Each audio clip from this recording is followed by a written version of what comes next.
और दोस्तों, तो आज हम स्टॉक देखने जा रहे हैं, वो है sports kick India limited. Stock में मंथली टाइम फ्रेम का चार्ट आपके सामने है।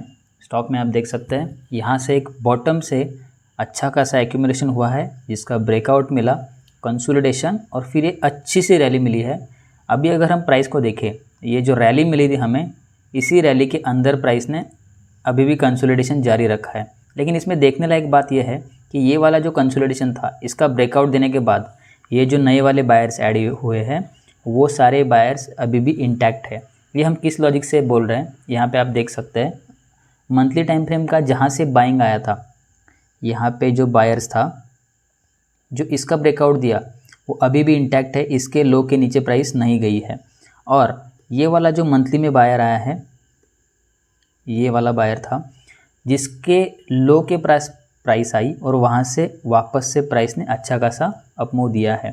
अगर ये अपमूव हम कंसिडर करें बॉटम से लेके टॉप तक, तो ऑलमोस्ट 92% की रैली दी है।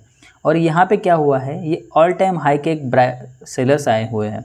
अगर इस जोन को आप कंसिडर करें तो ये लार्जर टाइम फ्रेम पे एक सप्लाई जोन की तरह काम करेगा। और ये सप्लाई जोन में आपका क्या कर सकता है, बाइंग इसके ऊपर देख सकते हैं या तो डिमांड जोन पे बाइंग देख सकते हैं।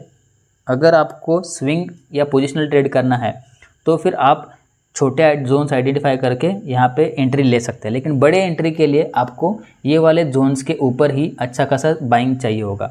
अगर हम मंथली टाइम फ्रेम के हिसाब से देख रहे हैं तो यहाँ पे आपको और एक लॉजिक अच्छा दिखेगा इस स्टॉक में, कि जो RSI है वो RSI ने यहाँ से RSI चालू हुआ है, इसके पहले 14 मंथ्स का कैंडल्स थे। यहाँ से RSI देखे अप ट्रेंड में रहा, ब्रेकआउट दिया और अभी भी 40 के नीचे नहीं गया है। अब जाके RSI एक मंथ 60 के ऊपर जाने की कोशिश कर रहा है, जबकि आज सिर्फ 3 तारीख ही हुई है और यहाँ पे 1 या 2 दिन का ही ट्रेडिंग सेशन हुआ है।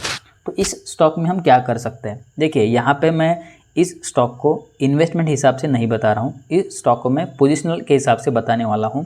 तो इस स्टॉक में आइडिया थोड़ा अलग है, आप इसको ज़रूर जानने की कोशिश करिए। हम भले ही ट्रेंड लाइन यहाँ पे एक मिली है, रेजिस्टेंस और यहाँ पे रेजिस्टेंस लिया से जिसका ब्रेकआउट दिया है, लेकिन हम ट्रेंड लाइन के बेसिस के हिसाब से यहाँ पे ट्रेड नहीं कर रहे हैं। ये बस मैंने आपको एक रिटेलर के माइंडसेट दिखाया जिससे आप बाइंग के लिए आप सोच सकते थे। मैं यहाँ पे दिखाना चाहता हूँ आपको एक छोटे टाइम फ्रेम पे किस तरीके से हम इसको आइडेंटिफाई कर सकते हैं। यहाँ पे देखिए, यहाँ पे प्राइस ने क्या किया था, जिसको हम सप्लाई डिमांड जोन बोलते हैं ना, यहाँ पे देख सकते हैं प्राइस ने यहाँ पे एक डाउन ट्रेंड कन्फर्म किया था। यहाँ पे आपको पता चलेगा कि एक down trend almost same highs है और लोअर लो बनाता प्राइस जा रहा है। यहाँ पे डाउन ट्रेंड कन्फर्म हुआ था और ये जो है अपना डिमांड जोन था। प्राइस जैसे ही डिमांड जोन में आई, यहाँ पे एक बाइंग इस तरीके से बाइंग हुआ है कि प्रीवियस जो सप्लाई जोन है, ये वाले सप्लाई जोन है, प्राइस इसके ऊपर तक चला जा चुका है। यहाँ पे देख सकते हैं प्राइस ने क्लोज भी किया था यहाँ पे इसके ऊपर। तो अब जब भी प्राइस रिट्रेस करेगा, रिट्रेसमेंट देख सकते हैं आप, रिट्रेसमेंट जो है काफ़ी स्लोली प्राइस नीचे आ रहा है। जैसे ही रिट्रेसमेंट आया, वापस हमें बाइंग का पॉइंट कहाँ पे मिलेगा, वापस से अपने सेम डिमांड जोन में। ये डिमांड जोन था, यहाँ पे आप देख सकते थे।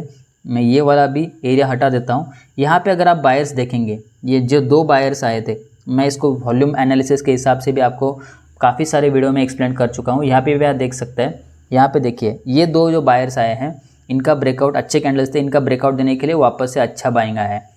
ये वाला वॉल्यूम देखिए, ये 2 बायर्स का ब्रेकआउट देने के लिए प्राइस यहाँ पे वापस से कंसोलिडेशन किया, इसका ब्रेकआउट देने के लिए अच्छा सा वापस से बाइंग आया हुआ है।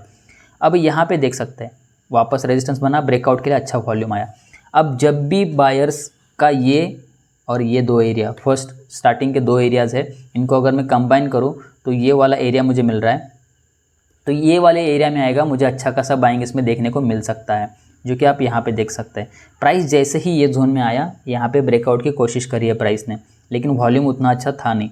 लेकिन जब इस टाइम पे आया, ब्रेकआउट के टाइम पे अच्छा बढ़िया सा वॉल्यूम आया। और यहाँ पे आप देख सकते हैं ये जो रैली मिला है, ऑलमोस्ट यहाँ से प्राइस अगर मैं यहाँ पे मार्क करूँ, यहाँ से यहाँ आने में प्राइस को 175 डेज़ लगे हैं, 35% नीचे आने में। लेकिन जब बाइंग हुआ है, ये वाला बाइंग आप देख सकते हैं 27 डेज़ में 50% का बाइंग हुआ है। तो ये वाला जोन जो है अच्छा है। अब इसके बाद क्या हुआ है, प्राइस ने एक्यूमुलेशन वापस से किया, एक बॉक्स बनाया और बॉक्स का अभी जाके प्राइस ब्रेकआउट दे रही है।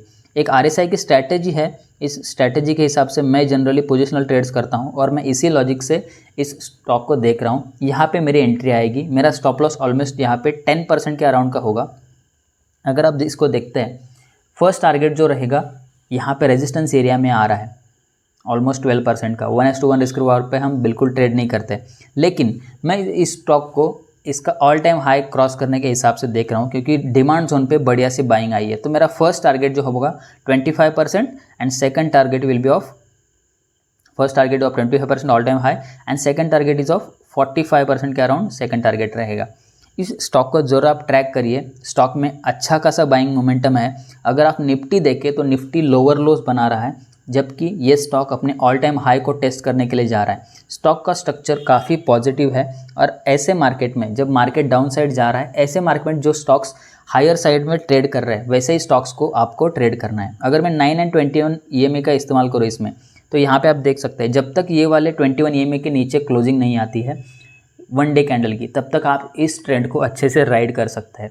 यहाँ पे अगर कोई पोजिशनली इसको लेना चाहता है विथ ऑप्टिमम रिस्क, तो मैं यहाँ पे यही एंट्री है ना, आपको मॉडिफाई करके बताता हूँ। यही एंट्री को आपको कन्फर्मेशन के बाद अगर लेना है, तो यहाँ पे आप देख सकते हैं ये जो प्रीवियस हाई बना हुआ है, अगर ये मेजर टाइम फ्रेम का डाउन ट्रेंड कन्फर्म करना चाहता है, तो इसको ये इस तरीके से बनाना चाहेगा। ये हाई बना हुआ है, अभी ये लो नहीं बना पाया, लेकिन यहीं से अगर प्राइस रिजेक्ट करते इसके नीचे से ही, तब जाके कंफर्म डाउन ट्रेंड बना सकता है। लेकिन अगर ये बनाना है तो प्राइस को यहाँ से रिजेक्ट करना पड़ेगा।